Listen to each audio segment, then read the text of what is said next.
Welcome to Soul via Soul, the podcast where we embark on a journey of self-love and true wellness. I'm your host, Jada, and I'm absolutely delighted to have you here with me as we dive into all things mind, body, and soul. Now, what do you say we get this thing started? Let's dive in. Sobriety has this stigma attached to it. Like, oh, you're sober because you were broken. Like you couldn't handle alcohol. What the new research is showing is that it's not necessarily the alcohol, but think about the times that you have alcohol. Is it really the alcohol that's leading to longevity, or is it the connection that we have with people? Do I think that alcohol consumption caused my cancer? No, actually I don't, because for a variety of reasons, but I don't think that it helped either. It's not so much that alcohol gives you cancer, is that alcohol is impairing your body's ability to remove toxins from your body. What would it be like, and how could my life improve if I drank less than what I do? Not everybody needs to be stone cold sober. When we are connected to who we are so less in need of wanting to distract us.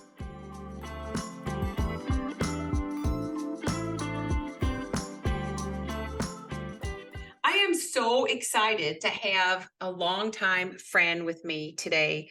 Now, and I'm going to probably slip up and call you Annie Banani because that's how I know you.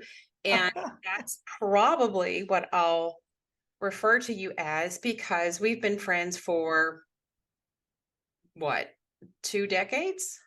Something like that. It's been a while. I have to tell you a funny story about the Annie Banani thing.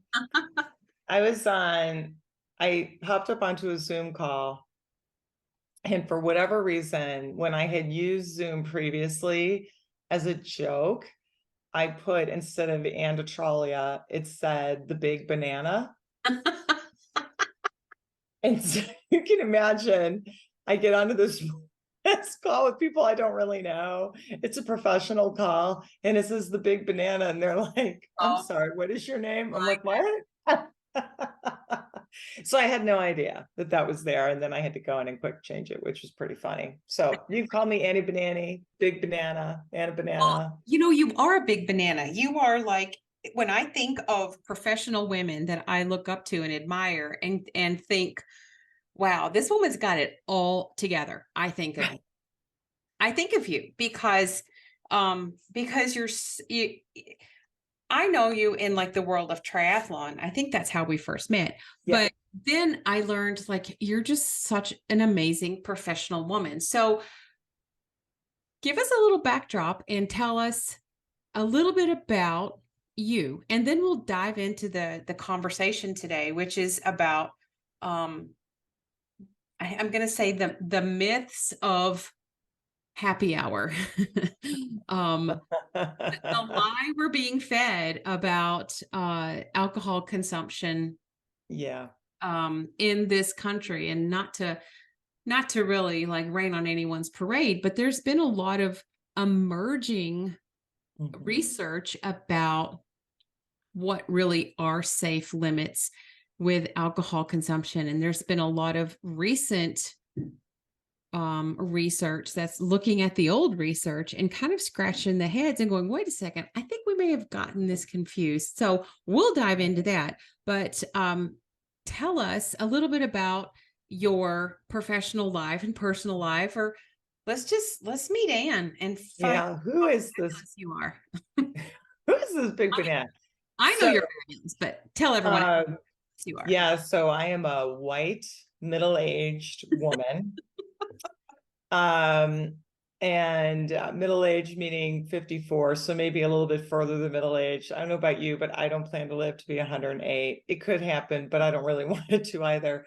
And I love to do this. I have 4 kids, 3 cats, 2 dogs, 1 husband. And none of the children live at home full time anymore, but all of the children are still on the payroll. So Mhm. we are in that kind of like we're empty nesters, but we're still broke Correct. Me too. phase. Uh-huh. Yeah, in my life. So Sure. that's where I'm at. And from a professional perspective, I've spent the majority of my life working in internal audit and risk management. And I've like people who don't understand what internal audit is, and most people don't. And that's not a criticism. It's just, most people don't end up having to engage with internal audit or, need to know what it is. But they always think like, oh, you do taxes. And that's not what internal auditors do. No one would want me doing their taxes. I don't even do my own taxes anymore. And it's not really an accounting profession either. It's really about evaluating how a business runs and giving independent and objective assessment over how a business is running for a board of directors. So typically you'll find internal auditors in publicly traded companies because they're required by law to have them, although some privately held companies and foundations, nonprofits will have them, but that's a little bit of a different beast that I haven't worked in personally. So anyway, that's me. Well, you're fancy, Anne, and you've worked in some amazing big organizations, and um and you don't have to say the companies you have worked for unless you want to, but it's to me, I've always looked at you as an impressive woman. And Thank you. That's very kind. well, I speak the truth, Anne. No, while it may be kind, it's truth. It's truth. And I've always looked up to you, and maybe you didn't even know that, but I'm just going to tell you right now, I have. And Oh, I think it's interesting because our shared passions, our shared journey through much of life and raising kids and triathlon and living our lives and having similarities. And I think this topic today is really timely. And so I'm just going to back up a little bit and just I think 2 weeks ago or 3 weeks ago, I don't remember, you sent me a text and you said, I'm X many days sober. And we had a short little text exchange about why you were doing that. And you said, I think there's a lot of there's a lot of information about sober curious. And I had never actually heard that term before. So let's dive right into your journey. Share as much as you want about what you have learned about your dance with alcohol. so I guess first and foremost, sobriety has this stigma attached to it. Like, oh, you're sober because you were broken, like you couldn't handle alcohol, right? As opposed to no, I just realized I wasn't really getting anything positive from that experience. And so I'm choosing to be sober. And one of the things that um, started to become pretty clear to me a couple of years ago when I went through some sober curious sober curious months where I wasn't really drinking and I was doing a lot of mocktails. I even made my own gin. It was terrible, but I did make it. I ordered like all the ingredients and made it, and it was awful. So like just, fair warning, don't make your own gin, like non-alcoholic gin, right? Um anyway, I think the term, like if somebody quits smoking cigarettes, no one says, oh, you were like addicted, you were broken, and now you like, people are like, oh my God, that's so great you're not smoking anymore, because we all know nobody should be smoking. Correct. But people don't say that about alcohol. No. And I think it's because because I read 86% in the United States, 86% of those 18 years and older are having alcohol at least once or more during the week. So that's pretty much like everyone you're encountering for the most part, is engaged with alcohol here or there. And you see it when you go out. Like, it's a funny story. Last week, my husband and I were out, and I asked for a club soda and he asked for tomato juice. And he said, "Can I have spicy tomato juice?" And the bartender said, we were sitting at the bar. The bartender said, "Well, I have tomato water." Have you ever heard anyone call tomato juice tomato water? And so he said, "Well, no, I don't want tomato water." Apparently that's like a regional thing in Texas. I guess tomato juice is tomato water. I don't know. I Never heard that. No, me neither. But she then said, "Well, I can make you a Bloody Mary." How do you go from "I want tomato juice" to "give me tomato juice with vodka in it"? You know what I mean? Because of course you just want that. And so it is really funny. Like, we went to a baseball game last night, little minor league team here in Texas called the Round Rock Express, and they had a 4th of July thing. And so we decided we would go and watch the game, and it was fun. There was literally not one non-alcoholic option in that place except for soda, which is incredible. It's insane to me. Or like a bottle of water, like you could go buy, which I don't generally like to do because I don't like the plastic bottles and all that. That's like a whole nother podcast. And that was really frustrating for me. I'm like, but I don't want a root beer. I don't want a Coke. I don't want a Dr. Pepper. I don't want a Sprite. I want a lemonade. I just want to have like some fizzy water. Yeah. Like, why is there fizzy water anywhere? Yeah. I can. It's annoying. You make a good point. And I think two things kind of came up for me while you were talking, which is, number one, of course, it's so normalized. You can find alcohol anywhere. And number two, it's you're exactly right in that it is this celebration when someone quits any other addictive substance, and alcohol is addictive. Let's just call. Oh yeah, for sure. And there is no celebration. And it's kind of like when people get divorced, you're like, "Oh, I'm sorry." And it's like, no, but you don't understand. Like, this is the best thing that's ever happened. Yeah, like, let's have a party. There's this stigma of this conception and misconception around products. And you're right. Like, if someone says they're sober, we immediately go to, oh, they have a problem. And if someone says, "Oh, I'm getting a divorce," it's like, "Oh, you're broken." It's the same. It's synonymous with this brokenness if you've chosen to do something that is kind of going a little bit against the grain, so to speak, that there's this judgment around it. Yeah.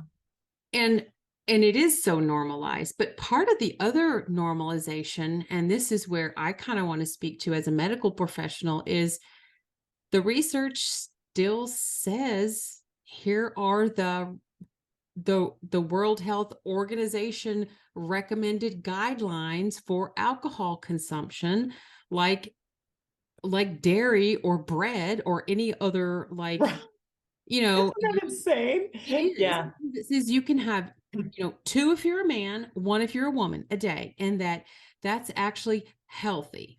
And the new research is showing that that's absolutely not the case. And part of it is because it's so normalized.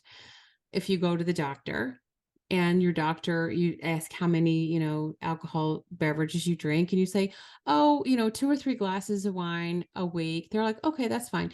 Like, there isn't this discussion any further, in part because probably all the medical professionals are drinking and they don't want to say, "This isn't good for us." Yeah. No, it's true. Like, I had a conversation with I guess we should tell everybody who's going to listen to this. So I had breast cancer and alcohol consumption. There's hundreds of studies that link alcohol consumption, even moderate amounts Correct. of alcohol, to cancer. Do I think that alcohol consumption caused my cancer? No, actually, I don't. Because for a variety of reasons, but I don't think that it helped either. It probably contributed to it, but I don't know that it was the direct cause of it. But when you look at the amount of alcohol for a woman per week that contributes to cancer, especially breast cancer, it's literally 6 glasses of wine a week. Right. Now, I don't know about you, but I could have 2 or 3 glasses of wine a day. So like that blows that number exponentially away over time. So that's not a good situation. And I think a lot of people are consuming a lot more alcohol than they would care to admit. Most people underestimate how much alcohol they take in, just like we underestimate how many calories we take in. Now we overestimate how much we exercise, all of those things, right? Like your brain does those funny things. Anyway,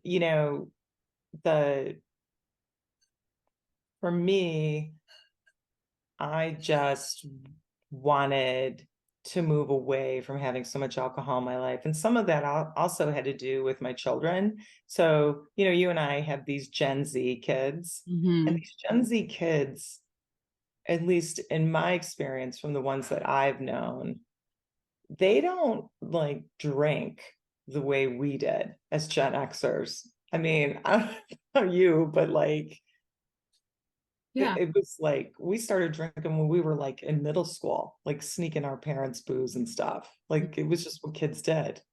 Like, Right. isn't that funny? And my kids were never that way, and still aren't. They're still not.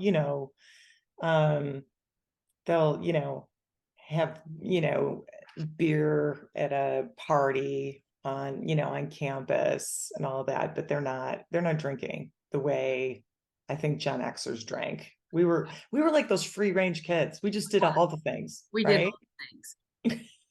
We did all the things. Our mothers probably both drank and smoked while we were pregnant because that's just what they did. Yeah. And and this podcast specifically around alcohol, because this podcast is about all things wellness, is to simply bring awareness and to bring information. People can choose to do what they're going to do, and they're going to anyway. People are going to do what they're going to do. But if you knew that let's just say, and this is like kind of accurate because the new research is showing that even moderate amounts of alcohol, like what you just suggested, 10 years ago was considered, even 3 years ago was considered okay, acceptable, and may even prolong your health. And now the research is teasing it apart a little bit more. And they're saying, okay, wait a second, there's all these other contributing factors that may have nothing to do with alcohol. And that's what they're starting to look at. And that's really the impetus here, is to bring current research so people can make their own decisions. And you know what? I went to the doctor last week and we had this conversation. Now, my doctor is he's an athlete and he's really cutting edge stuff. And same kind of thing. How many alcoholic drinks do you drink? And anytime someone answers that, you're supposed to double it because people underestimate. That's what I said, right? Like everybody underestimates it. It's so true. When I was doing my medical training, they would say normalize a lot. So I would say, so you have like, 5 or 6 drinks a day. And I would say that as kind of a question. And then people would be like, oh, yeah, that's about right. And then I'll be like, oh my gosh, like that's too much. But you're supposed to normalize it. And I remember this conversation. This was new information for me. And then that same day, you and I texted and you said, you were sober and you're not going to drink. And then there was something else, like three things happened in a 48-hour period that made me think, okay, this is something people need to hear. And when I was sitting with my doctor, he's like, no, the recommendations now are 2 drinks a week. And that would be considered not putting you at risk for breast cancer specifically. We were talking about the results of my mammogram, which I finally did. And all you women need to go get your mammograms. And That's right. we were talking about my risk factors. And he was like, well, it was normal, but the risk factors are, and he, family history. And we started talking about women's breast health, and we circled to cancer. And he said, well, alcohol consumption is tied to breast cancer. And immediately my thoughts went to you. Not that that was causative, but that it right. Yeah. probably contributed in some way, in that when we drink, our body doesn't have the faculties to do its normal healing. And so in this conversation with my doctor, we talked about alcohol. And he said, my current recommendations are on the new research that's coming out. And specifically that the old recommendations used to be, you can have this much, 1 glass for a woman, 2 glasses, or, a glass of wine or whiskey or whatever, the equivalent of. Yeah. 1 unit of alcohol, I Right. think. Yeah. Exactly. A unit. We'll talk in units, even though whatever. Okay. So we're talking in units. And so he said, what the new research is showing is that it's not necessarily the alcohol, but think about the times that you have alcohol. And this really is what I was thinking about today and talking about leading up to this chat was, when do we drink? We drink at weddings, at parties, at holidays, Baby showers, play dates. Right. Well, there you go. Exactly. Now No, I mean, like, really. Yeah. Absolutely. So you know what I was thinking of was that we do this in times of celebrations, and you were kind of more in the, this happens every single day, and both are true. But the idea, even the name happy hour, it has this connotation that, we drink when we are in connection and communion with people. We drink at events that we drink after work when we're like, whew, the day's done. I'm ready to relax. We drink on the weekends when, you have time. You drink with your friends when you're getting together, or, those play dates, like you mentioned, or showers or weddings. But is it really the alcohol that's leading to longevity, or is it the connection that we have with people? Yeah, right. Exactly. I want to go back like 60 seconds. You'd said something about alcohol, basically delays our body's healing properties. It was something to that effect that you said. And one of the things that I did not realize until I started becoming more sober curious is that, your liver is eliminating toxins from your body, right? And so say you're using some harmful chemical cleaner, maybe you're painting, any kind of a toxin that might get into your body, and your body knows how to get rid of it, and your liver processes that. Well, if you introduce alcoholic beverages into your system, those go to the front of the line.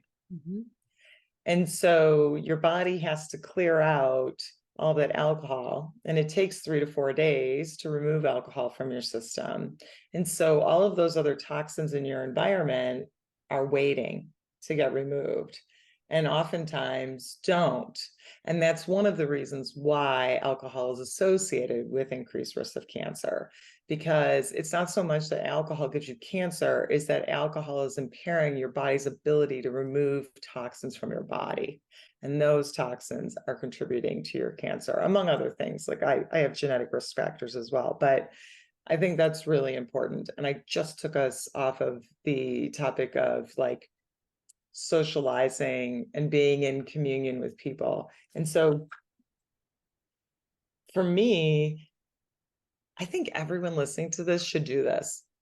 pick like an event that you're going to go to where you know everyone's going to be drinking, and just don't drink and observe everyone around you, and it will be revelatory. You make people uncomfortable when you choose not to.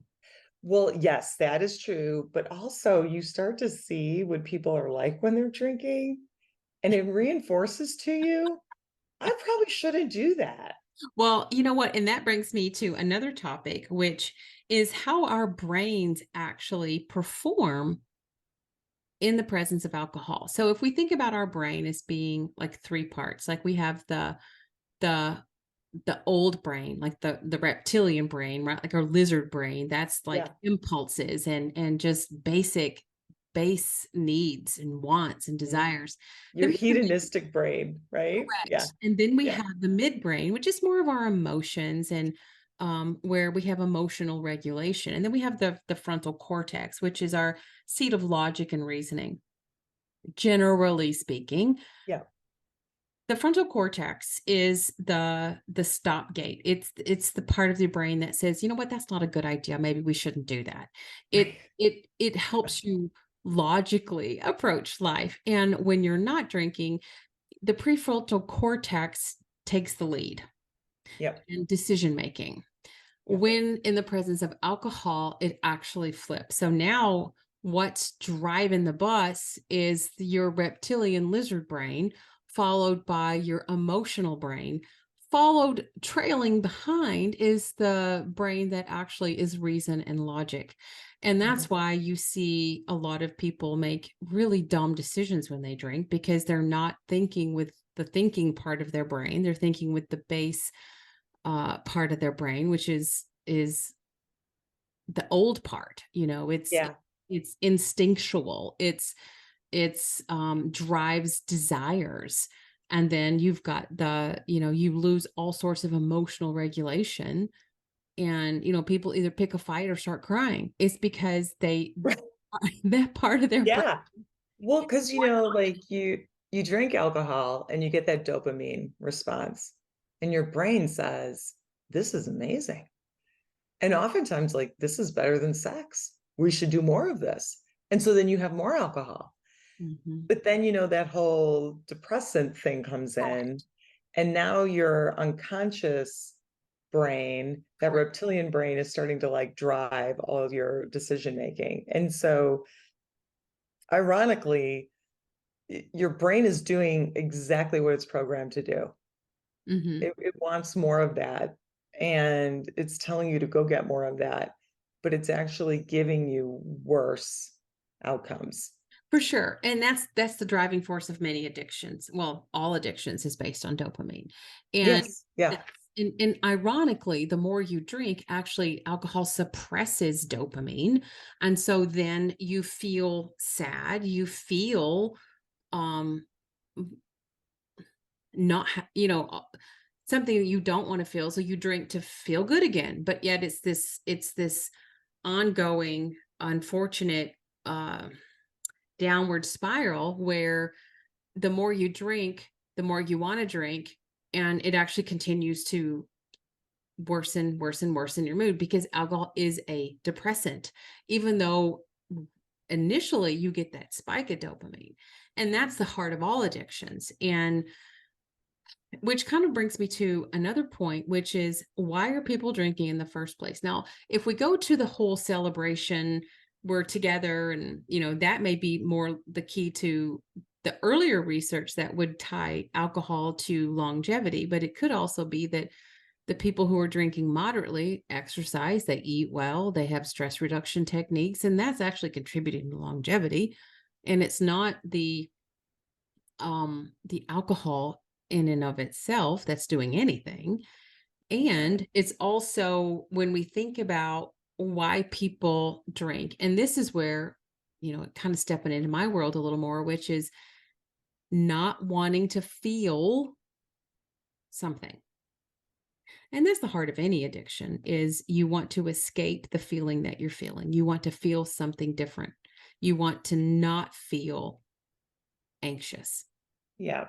To, And I think that's the hardest part, is understanding the root cause.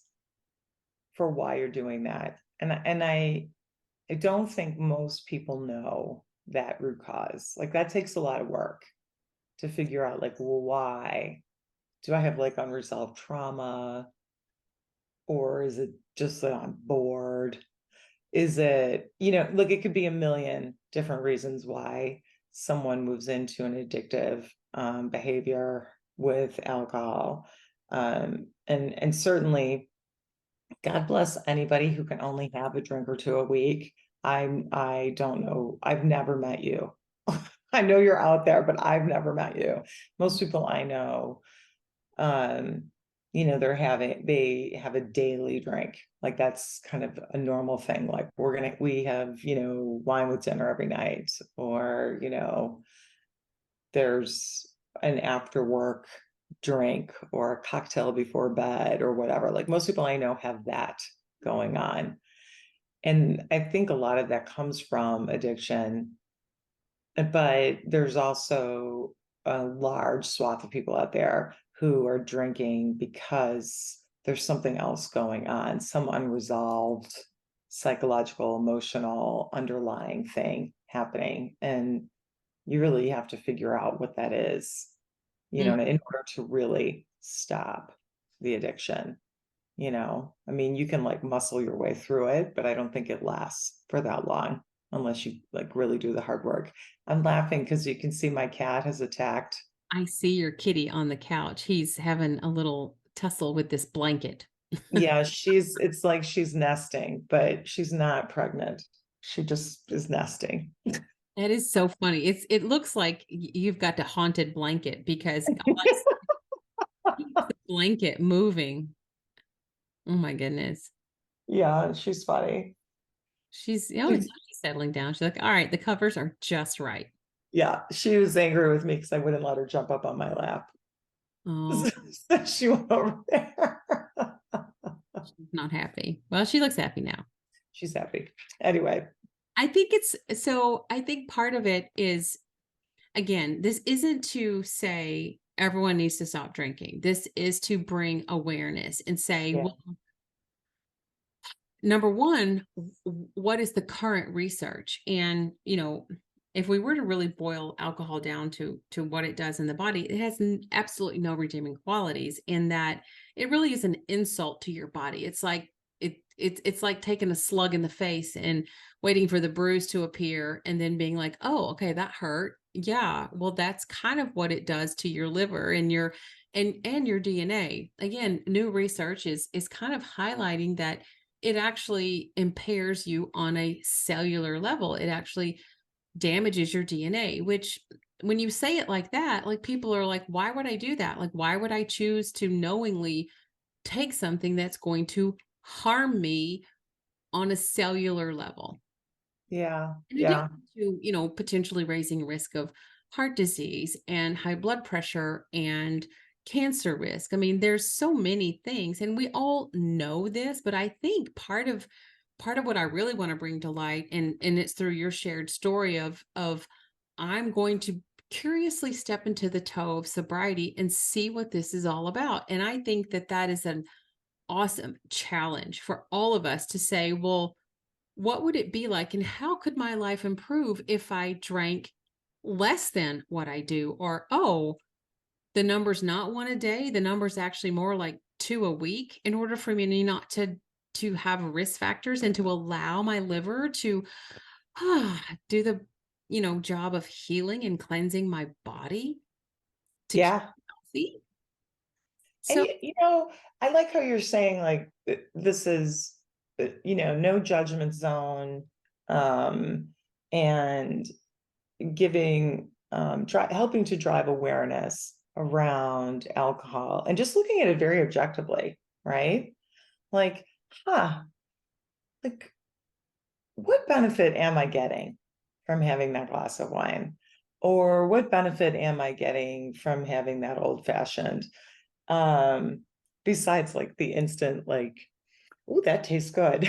But like what is it really doing for my body that is helpful? And if you think about it objectively, it's not doing anything that's helpful for your body. And it's more, negative than anything else. But not everybody needs to be stone cold sober. Um, you could go from, having 2, 3 glasses of wine a night to say, okay, I'm just going to have 1 or 2 and Right. just start to cut back over time. I mean, Exactly. anything is better Right. than the former. And it's like anything. I read once about people who were trying to quit smoking, and they'd last a week or a month or two, and then something would happen, they'd start smoking again.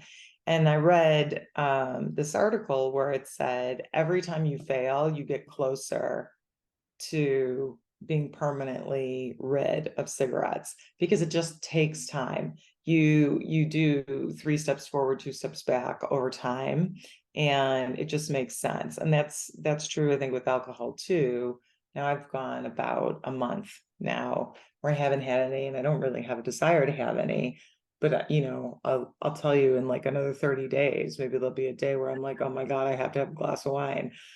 And just because you do that. Okay. And let's just say that. Like, I think that, Yeah. and Yeah. that's where, again, I think there becomes a lot, and treating people who have addiction. Sometimes the hardest part is like you said, I've never met someone who cannot, and there are people who absolutely cannot, and they cannot stop at one, and that for a variety of reasons, those people need to not ever consider moderation because they're genetically set up to just not be able to be successful to do that. Like there are people, and I've met them and I've worked with them, who absolutely cannot even go there. And I 100% understand that. Yeah, because like if I'm gonna have a glass of wine, I'm gonna drink the whole bottle. Exactly. And But like I'm just not gonna have that glass of wine because I know it's just not gonna end well for me. exactly. But Yeah. again, trying to just bring more awareness. I think the whole idea was to say, you know what, just to let people understand that the research that you and I've grown up with, and maybe our kids, we started with this, also about our children, about they kind of approach it differently. And maybe they know these things and we didn't know they know, but I think part of it is as the research gets better and we have more knowledge, we're actually kind of moving away from here's what we used to recommend. It's kind of like the food pyramid. Again, kind of going back to that.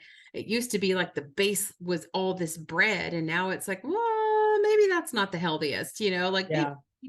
more fruits and vegetables and less like starches. And again, not to be too political about this, but there's a lot of big companies that drive the reasons we have pyramids the way they're written and alcohol Yeah. consumption recommendations, because people profit from that.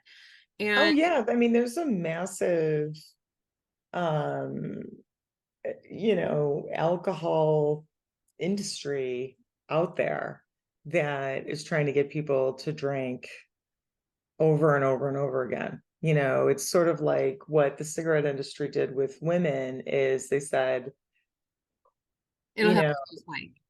what? It'll help you lose weight. Like that was a big thing. Oh, no. Well, initially, it was because they told women it would be, this was during the suffragist movement. Mhm. And so they were telling women, if you smoke, it's basically like giving the finger to everybody in society. Like, look at me, I can do whatever I want to do. I can Mm. smoke.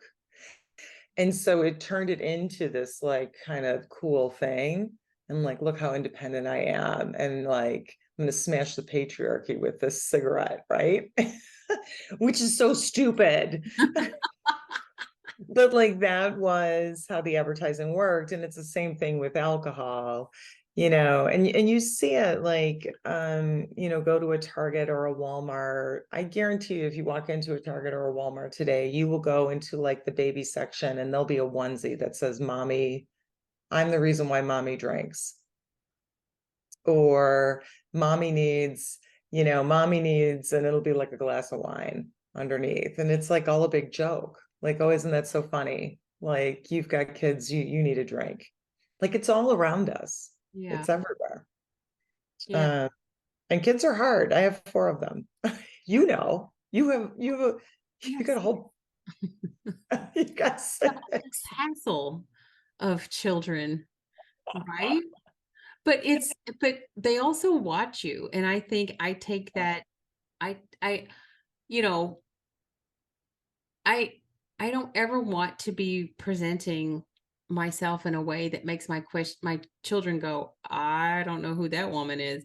You know, I mean, there's this part of you too as a parent that's like you really want to try to be an example, of goodness. And I've got 2 companies now that are based on health and wellness. And, you know, if I'm going to exercise every day and make my own kombucha and help women, pull off the layers of loving themselves, then I have to also take a look at how am I living my life? And, I probably would drink 3 or 4 glasses of wine and maybe a cocktail a week, which isn't a lot and certainly falls within what was the given standards.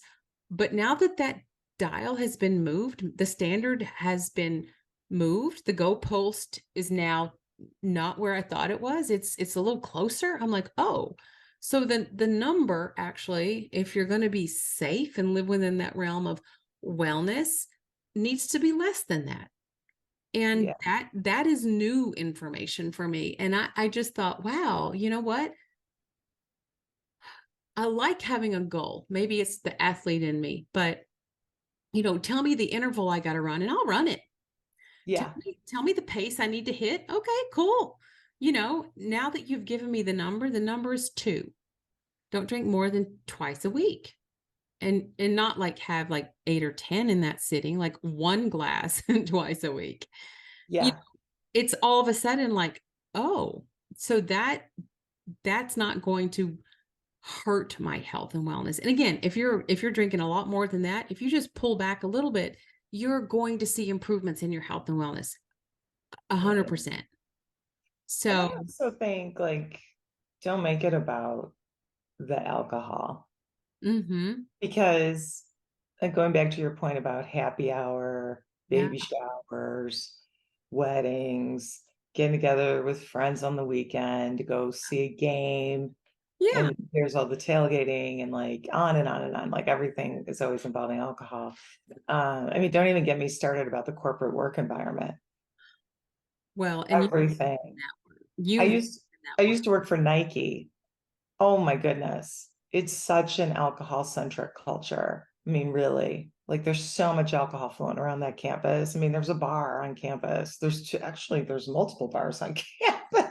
On the work campus. On the work campus. Yeah. And it's just like this expected thing, like, Yeah. oh, there's a big event, there's going to be this happy hour and everybody's out there like swirling and everything. And my point is, think instead about like, how do I have fun and laugh without alcohol? Because you are able to do that, you Mhm. know? Um, you don't need alcohol to be happy. You don't need alcohol to celebrate something. Absolutely.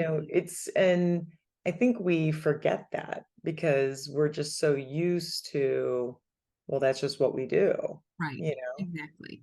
And here's the challenge. What if that's not what we do? And getting underneath it even further, which is why are you? Why are you? Like, let's celebrate the fact that we are getting together with people that we love and we're just going to have a glass of tea. Like, why isn't that normalized? Like, it's so interesting. It is interesting, that is the go-to. And now, I mean, I think all of us have been touched by alcohol in our lives in a negative way where there's been,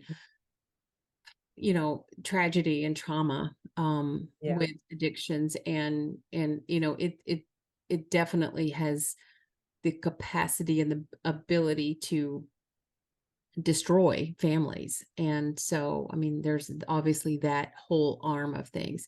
But I think for the topic of today, it's really just to really move into this sober curious and to really explore the idea of why. Why do we feel it necessary? And experiment with not doing it. Experiment with feeling those feelings. Experiment with what does it feel like to say, no, I'm going to have a fizzy water? Yeah. For me, I because alcohol is so closely associated with that witching hour after work. And so anywhere between, because of course, pandemic, 5 p.m. typically is happening at home, working from home. But the witching hour for me is anywhere between like 5 p.m. and 8 p.m. Mhm. It's like that 3 hour period. So I had to consciously come up with, okay, I need something else to do during that time frame. And Absolutely. like going off and reading a book, that can work for some people. That felt like a little isolating because I wanted to still be in the room with my husband, who generally tends to make dinner. And so what I started doing was jigsaw puzzles. So I always have a jigsaw puzzle out and, pass by that, work on that. That's a great. After work, he's making dinner, I'm working the jigsaw puzzle, and we're just talking. And it distracts me where I'm not Yeah. thinking about like, oh, I need to go have a glass of wine. And so everybody has to kind of come up on their own with like, maybe for some people, it's like, I'm going to go do yoga Yep. for an hour. I'm going to go meditate Yep. for a little while. I wouldn't say meditate for an hour right out of the bat because you can't meditate for an hour if you've never meditated before. You want to die. I Exactly. could totally do it now. But like initially, like go meditate for 5-10 minutes with like Headspace or Calm or any of those. Peloton has good meditation if you have the Peloton app. But I think like you've got to find, one thing I did during cancer recovery was those adult coloring books. Oh my Lord. Aren't those the best? I've never Like you get seen them, Oh, Anne. they're great. And you can get them with expletives. So you can color in like rainbow colors, FUCK, have rainbows and stuff. So you. Those of you who don't know Anne know that that is so Anne. That's so Ann. You're thinking adult coloring books. I'm thinking mandalas and sacred geometry, and you're like taking it to the gutter. Oh no, yeah. You just get the trashy adult coloring books. Or like journaling. Journaling is great. Journaling is kind of up my alley, and those are great suggestions. And I think that this is a wonderful way to sort of like wrap up and kind of tie Yeah. this into a bow, which is really to get underneath the why. And part of the work I do with women is help them connect to themselves. I help them find their center. And often we're reaching for a glass of wine because we don't have our center. We don't know center. We don't know what center feels like. And all the things that you just described are actually ways to connect you to yourself. They help you get through that uncomfortable feeling of the witching hour of now what do? I don't have any work to do. And I normally would reach for a glass of wine or a cocktail, an old fashioned or something. And now I got to fill in this space and I'm having these uncomfortable emotions. And everything that you just recommended are things that I actually help teach women, which is how do I connect to myself? And maybe you go into nature, you journal, you meditate, you do a puzzle. All of those things are very mindful based activities, which help you find center. And when we are connected to who we are so less in need of wanting to distract us because getting comfortable and loving who you are and finding this lovely person inside of you is a pretty wonderful trip to take.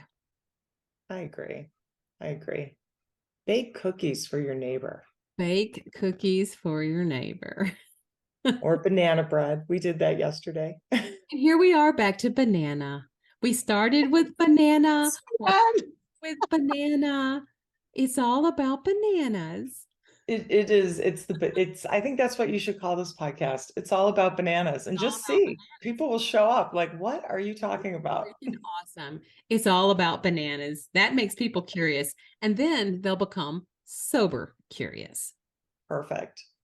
Awesome, Anne. Thank you so much for coming. As always, it's delightful to see you and chat with you and see your kitty cat curled on the back of your couch there. Oh my goodness. Thank you for asking me. I love you so much. You're such a good friend.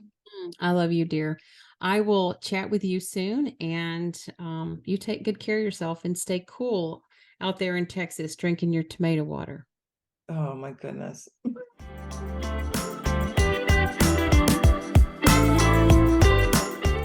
If you enjoyed this podcast, then I have some great news for you. First, like and subscribe to stay up to date with new episodes on all things wellness to help you connect back to you for healing and wellness in body, mind, and soul. Secondly, consider joining the coolest membership around called the VIA Collective to enhance your personal wellness journey, unlike any other program out there. As a medical and mental health professional, this membership is jam-packed with tools, resources, mini courses, workshops, guided meditations, and guided journal exercises, as well as exclusive pricing on all my courses, and includes optional monthly one-on-one individual and group coaching sessions on all things wellness. It's like having a medical professional and mental health professional on call and tucked in your back pocket to help you reconnect to you and come home to living your best life. Go to the link in the show notes and join the VIA Collective today and elevate your mental and physical health. The best version of you is waiting.